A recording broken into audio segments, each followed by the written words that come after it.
think we still have 5 more minutes remaining before we start our live streaming.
Oh, it's 6 more minutes before we start our live streaming.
Four minutes to go before we start our live streaming. We're still waiting for some audience to join with us.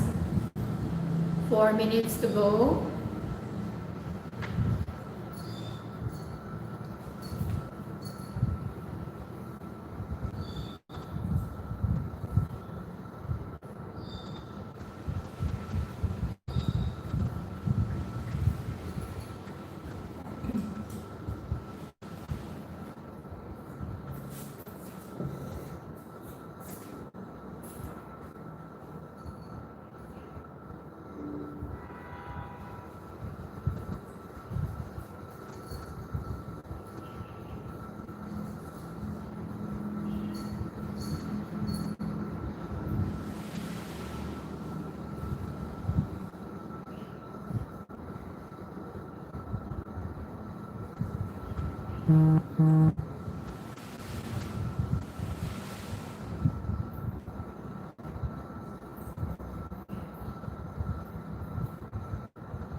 Minutes.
Okay, good morning everyone. Good morning Fabmoms. Once again, this is Jimenez Balagot, ang inyong mga ka-Fabmom. Okay. So, how are you everyone? So, I hope everybody is safe. Everybody is doing great. So, it's Saturday. Happy weekend everyone. So, our topic for today is about ways on how are we going to avoid depression. I know for times like this, since we are experiencing difficult times, trying times, so I just thought it would be good if I am able to share ways on how are we going to avoid depression. So I know with the current condition, a lot of us may have lost their jobs and maybe for now having difficulty not only financially but emotionally. So today, I'm sharing with you, based on my experience and research, 15 ways on how are you going to avoid depression. So by the way, if you guys are new to my channel, this is Jimenez Balagot, Joy and Rejoice. Please don't forget to subscribe, like, share, and comment. And later at the later portion of my live streaming, I have a trivia question, and if you will be the first to comment the right answer, you will be able to win 300 pesos mobile loan. So, saan ka kahanap? Only for watching me, okay, viewing with me, and answering the right answer. So, you will have to win 300 pesos loan. So, ang answer po, dapat doon po ninyo i-comment sa YouTube channel ko po. Hindi po sa Facebook or hindi po sa Messenger, kundi mismo doon po sa dito right now while I am live streaming. Okay, so are you one of those who are currently experiencing this depression or maybe have the previous episode of depression? So, kung dati nakakaranas po kayo ng depression, hindi po malayong mangyari na it will recur or it will go back or relapse. So, pwedeng-pwede po yun kung hindi nyo po magagawa yung mga bagay na dapat ma-avoid po natin. So, yung depression po ay it can be severe and it can be life-altering. So, sa any age po, ang depression ay nangyayari kahit bata, teenager, matanda. So, depression can happen anytime. So, if you will not be able to handle properly stress or kung ano-anong sa ating mga buhay na pangyayari, so doon po tayo papunta sa depression. Kaya, minabuti ko pong i-share po ito. And by the way, hindi po ako psychiatrist or hindi po ako expert on this, pero based on my experience and based on the research I did and applied it on my own, so I know na naging effective naman, and here I am talagang free of any depression and stress-free. So whatever it is, whatever life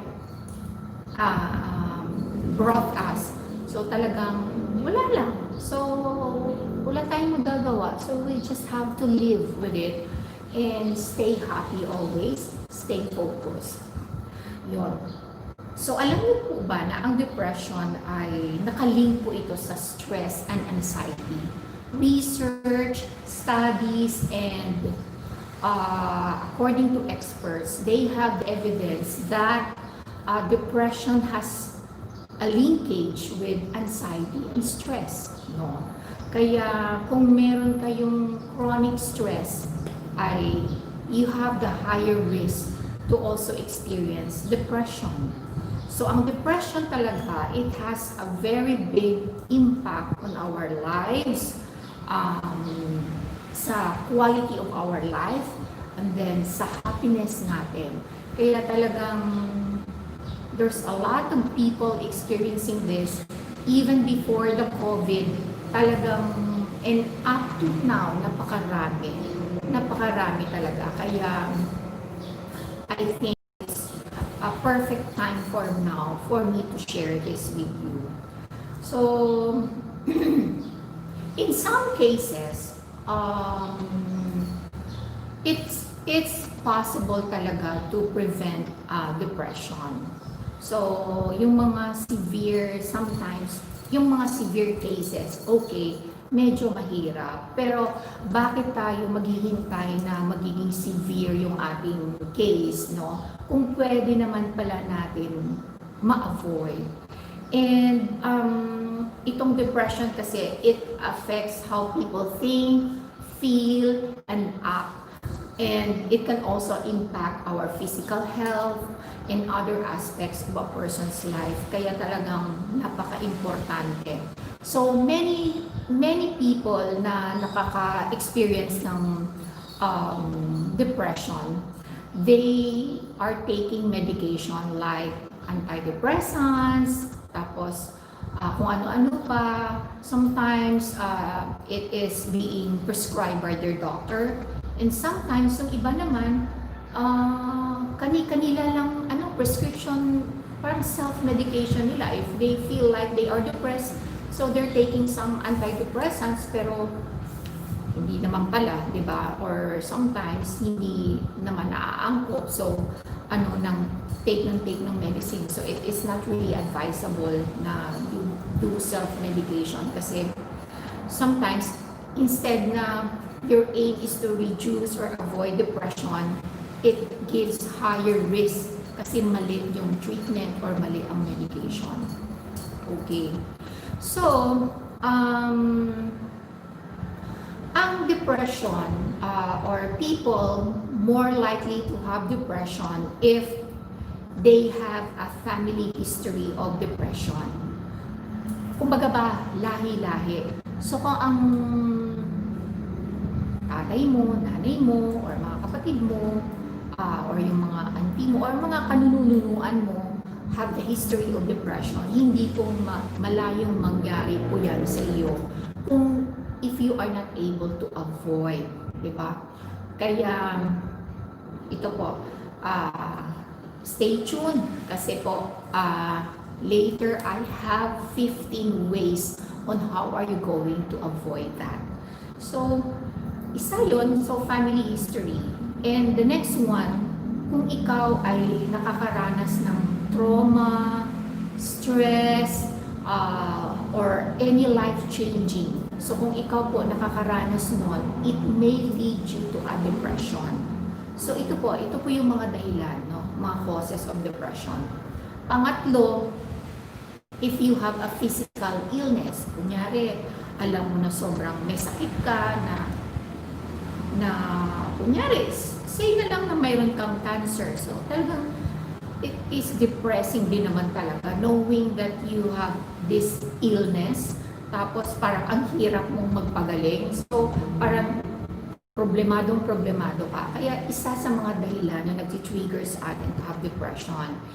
And finally, if you are using any certain medications or other substances na parang sobra-sobrang paggamit mo, so it can also cause depression. Okay. So ito na nga, based on my personal research and experience, ito na, i-share ko na po sa inyo ang 15 ways. Okay, wait po ha. Yung aking guide. Okay. Number 1.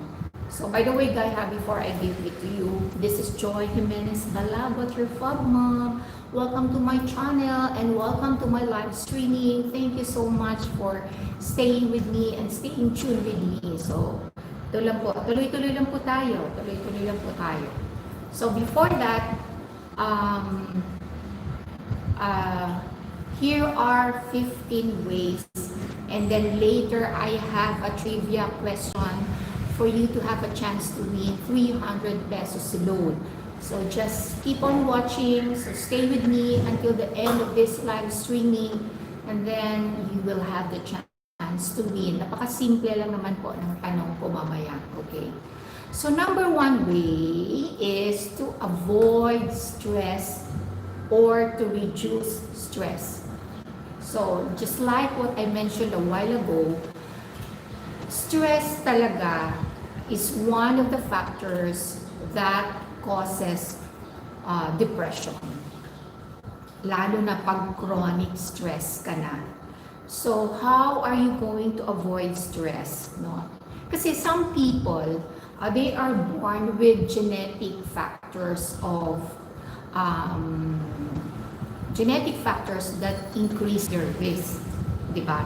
So others naman, they develop ng mga stress if they are from their childhood, then or maybe kung nakaka-experience na sila ng mga abuse or neglect, doon sila nakaka-develop ng stress. So pag meron ka ring dissatisfaction of your life, so doon nagsisimula ang stress. So how are you going to avoid stress? Avoid muna tayo ng stress kasi yung stress talaga isa sa mga factors kung bakit tayo nadidepress. Okay. But sometimes, may mga bagay din naman kasi that we cannot avoid stress. Pero subukan po natin. Walang masama na susubukan natin mag-fight sa stress. Kasi bago natin ma-fight ng depression, first you have to fight stress or avoid and eliminate stress. No, sa araw-araw natin, sa ating buhay, napakaraming stress, napakaraming factors to trigger stress. Ito muna. One, you should have enough sleep and rest. It's very important for you to have that. And then second is, you have to learn to say no for so much and additional demands, mapa sa office, mapa kung ano man. So, di ba, yan po, you can say no. Halimbawa, dinagdagan ang trabaho mo or task mo and then the deadlines. So, pwede ka makipag-usap to negotiate to wag muna, stop muna. So, in short, you have to learn to say no. And then, ito muna, stress, avoid muna tayo stress. Third is, you must have a break from work. Okay. So, yun. This one also, I also mentioned this in my other video that yung pag-overwork ka, hindi lang na nakakatanda, di ba? So, I mentioned that. Kundi, nakaka-develop din ng stress. Kaya, have a break, have a Kit Kat. So, yun po, yung pag sa trabaho, okay, talagang yun naman dapat dedicated tayo sa trabaho natin, and then you do our best, but of course, we also deserve some breaks. So, pwedeng, halimbawa, di ba, mostly naman sa trabaho natin, we have morning break, we have meal break, we have afternoon break. So, grab that opportunity because it regains your energy, it renews your,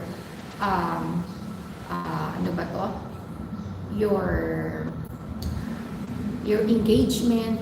So, hindi lang na magiging more productive ka at work, kundi ikaw din ma-relieve ka sa stress. Kumbaga ba, take a deep breath. Ganon, pahinga muna. So, kung if you have so much deadlines for the day, okay, go. Pero, take some break. Okay. Hindi maging maganda kung halimbawa, sobrang sugsug na sa trabaho. So it will not do you good. It will not do good for you. Okay. Next, di ba? Sleep and rest. Okay. Then, avoiding stress pa lang po tayo ha. So second is, learning to say no to additional demands. Ganun din sa trabaho eh. So, gawin lang ng maayos ng pagsabi sa ating mga boss na, boss, hindi ko kaya, parang sobrang dami. Pwede bang i-extend? So, ganun lang naman. Then, practicing a deep breath exercise and meditation. So, yung sinabi ko rin kanina. So, from time to time, hindi lang, minsan, di ba, subukan nyo, talagang nakakaluwang ng paghinga. At the same time, parang biglang, parang the new spirit come into you. Parang subukan nyo. Then, get a regular exercise. Para lang ma-avoid some stress. It doesn't have to be 1 hour, 2 hours, or every day. Basta when you say regular, it's up to you.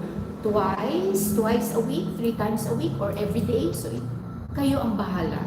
And then, learn to let things go that you can control. So, ito po talagang pinaka-importante. Kung yung mga bagay na yan na hindi mo makontrol, let go. Huwag mo yung don't linger to any situation or anything that you cannot control naman. Then, kung dyan ka ng dyan, ay pinagdudusahan mo, nagmumunsumi ka because ayaw mong bitawan, hindi mo nga makontrol eh, then bitawan mo na, hindi mo nga makontrol, di ba? So, it's not meant for you, then let go. Okay. So, yun ang mga bagay-bagay, how are we going to avoid stress? Kasi, yun po ang number 1 na factors kung bakit tayo nade-depress because we are experiencing stress. So, if you do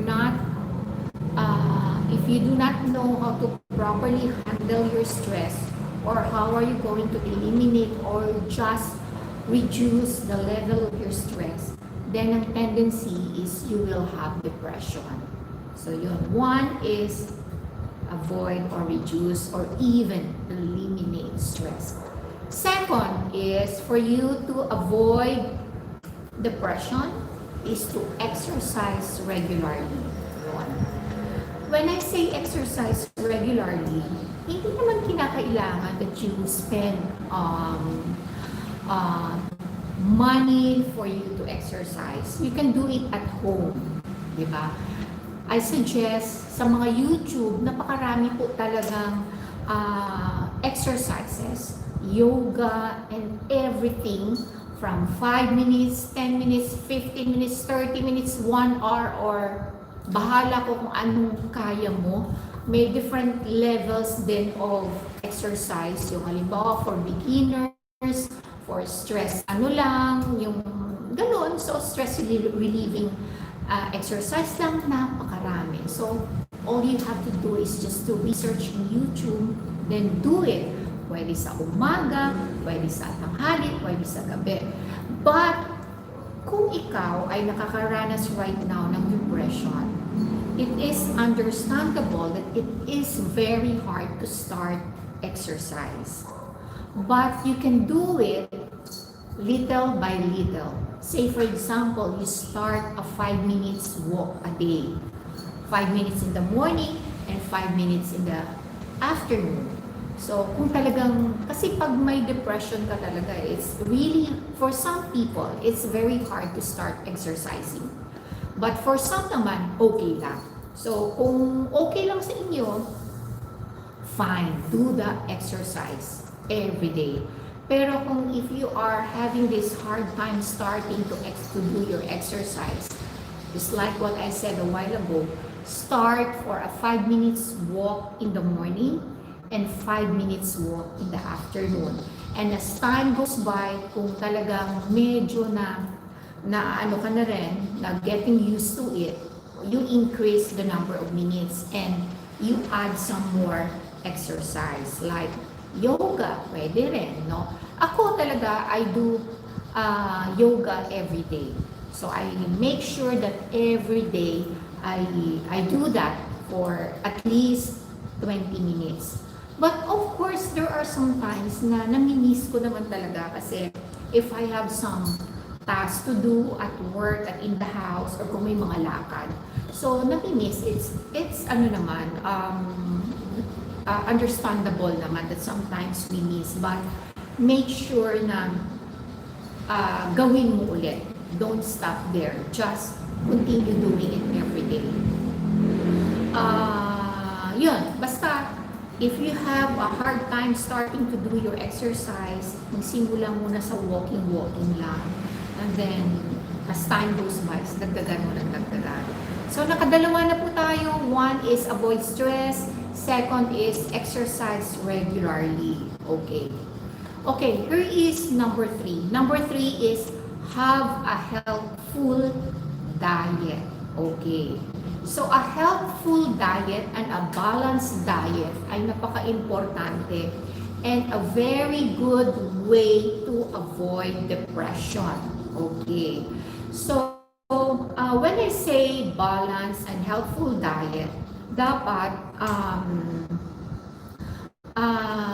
kasi if you have a healthful and a balanced diet, it really plays a big role in boosting your mental well-being.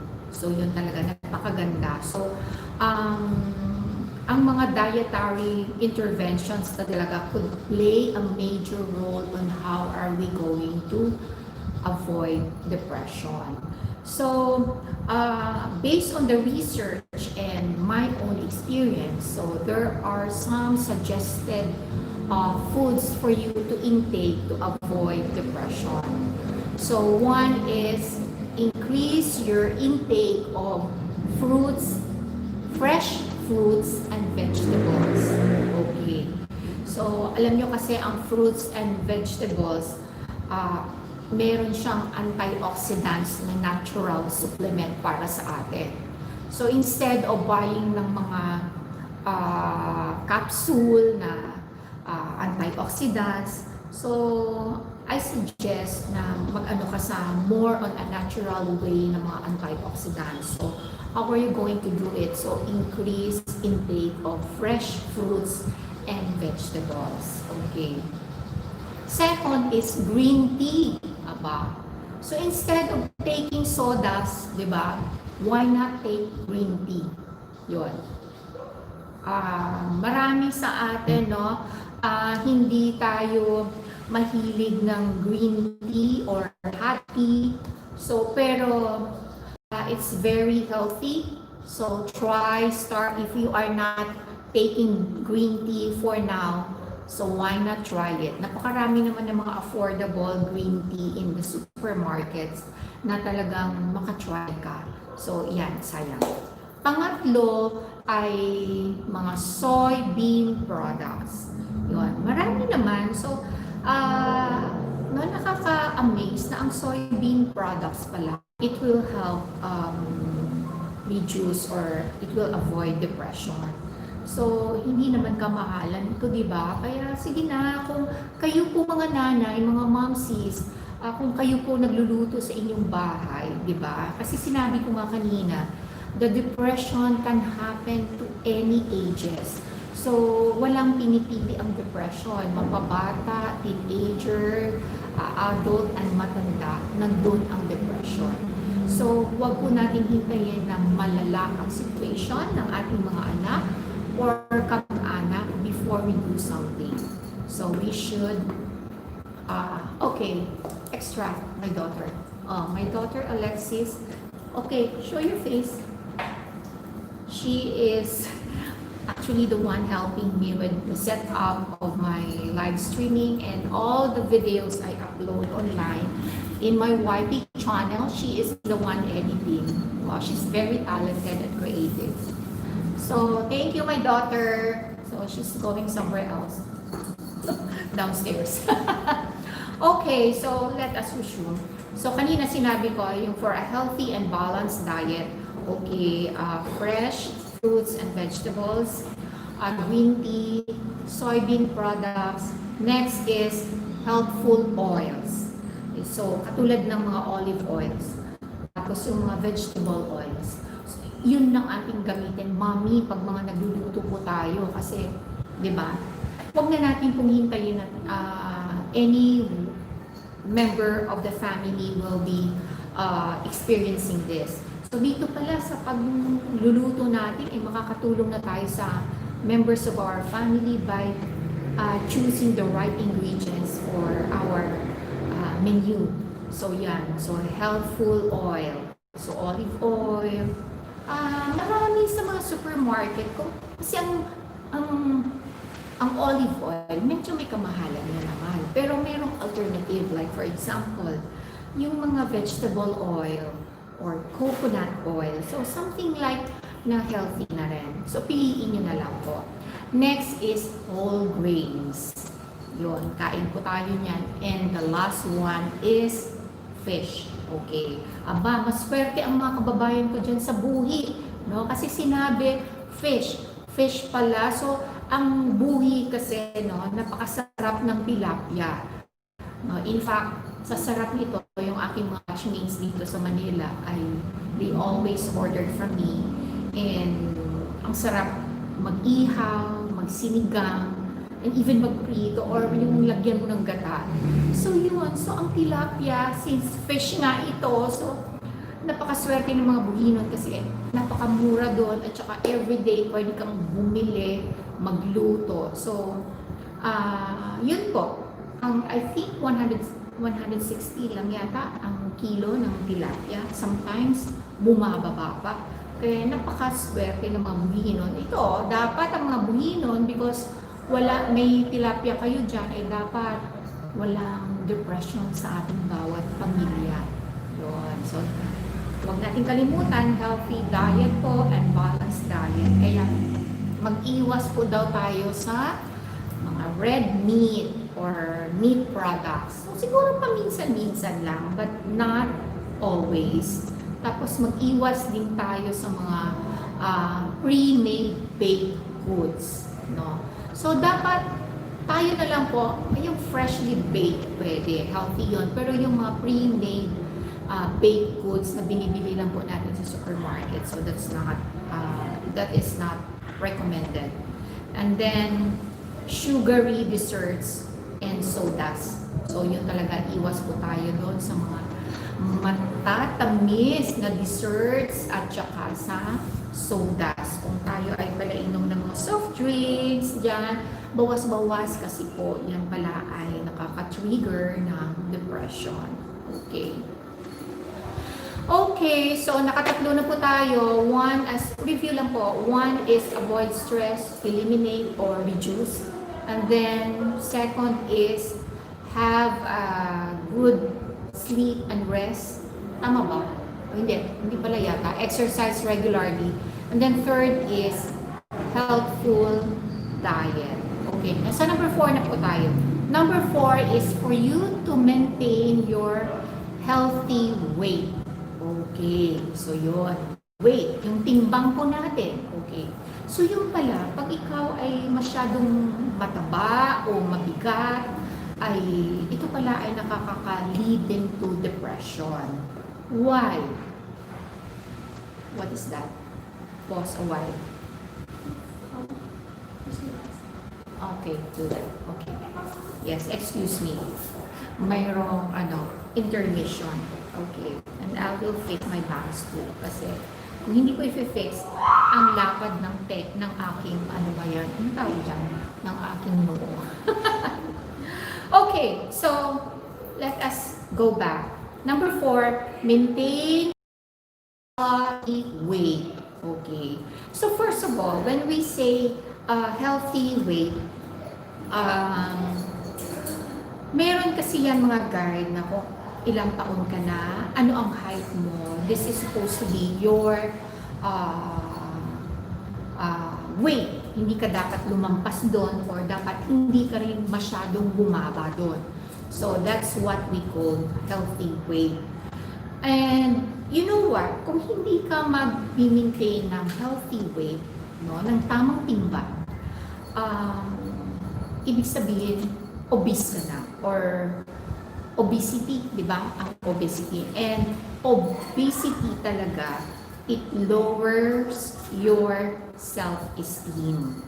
So, di ba nakakababa ng self-esteem pag ikaw ay mataba, di ba? Lalo na pag ikaw ay binubuli or some people or even your friends, your family starts to criticize because of your weight, di ba? Yung lagi kang, ay, taba-taba mo, o yung bigat-bigat mo, or whatever, or baboy ka, or whatever.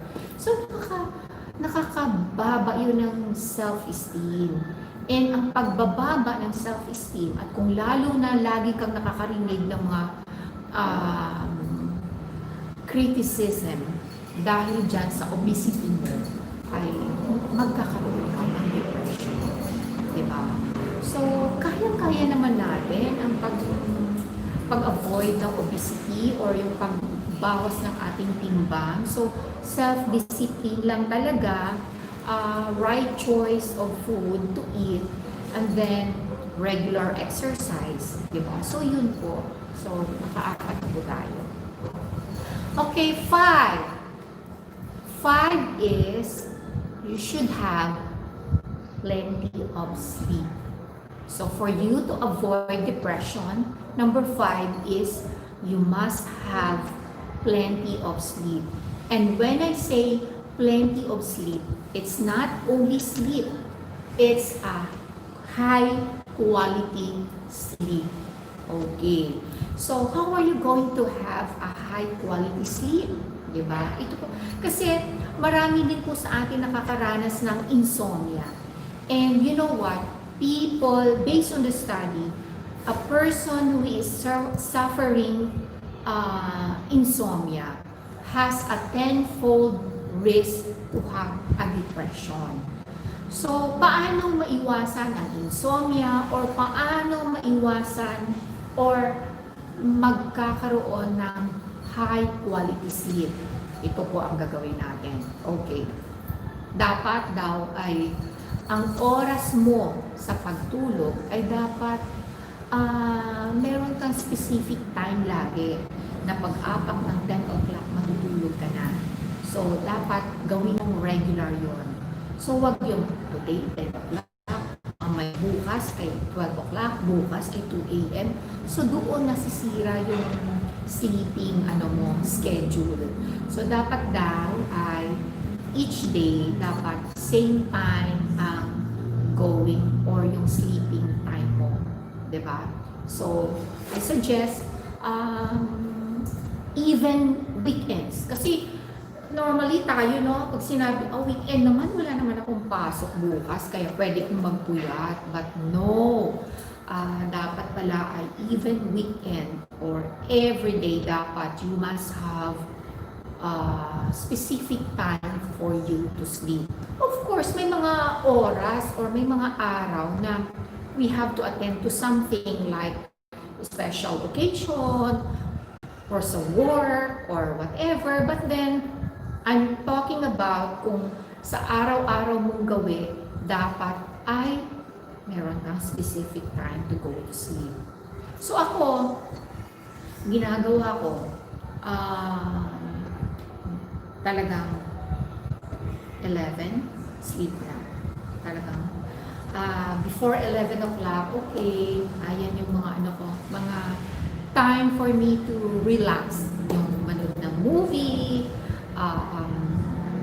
scrolling a little bit of mga social media accounts ko.